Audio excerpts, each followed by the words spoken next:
હા કેમ છે હારું? હા હો બસ જો ને હાયલા કરે બધું એવું. હા જો ને હમણાં તો કામ ધંધો બધો એવો અટવાણો છે ને ઘરમાં બધી તકલીફ છે ને કામ ધંધા ઠેકાણું ન એટલે ઘરમાં તો બધી તકલીફ થવાની જ છે. હા જો ને એ બધું એવું હાયલા કરે ધીમે ધીમે હાય ક્યાં કરીએ શું કરીએ. ઠીક કાંઈ નઈ હારું હાલ હવે હું પછી ફોન કરું મારે કામ છે. હા હારું લે મૂકું. કોણ હતું શું હતું? કઈ નઈ મારા બેન નો ફોન હતો ને તે હું વાત કરતી હતી મને એમ કે કદાચ કઈક વાત કરી તો આપડું મન થોડુંક હળવું થાય એમ તેવું મારા બેન ને વાત કરતી હતી એમ.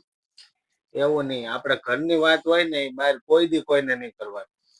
આપણા ઘરમાં ગમે એવી પરિસ્થિતિ હોય આપણે બે જણાને બે સમજી લેવાનું. બરોબર આપણું ઘર આપડે જ આંકવાનું હોય કોઈ તો હકારી નથી દેવાનું. નહીં.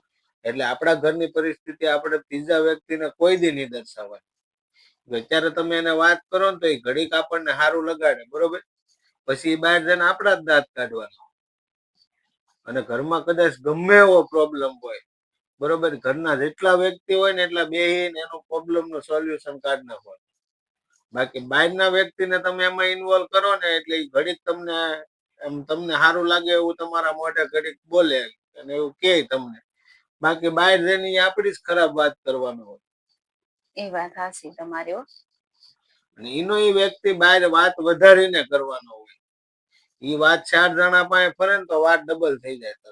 ઈ હાસુ ઈ મેં નથી વિચાર્યું એવું કે હું કદાચ કોકને વાત કરી તો બહાર બધા એકબીજાને વાત વધારીને જ કરે કેમ કે અત્યારનો સમય એટલો ખરાબ છે ને કે કોઈને કોઈ જાતની વાત કર્યા જેવું નથી. એટલે કોઈ દિવસ કોઈ દી કોઈને વાત નહી કરવાની. હા એ હાચું.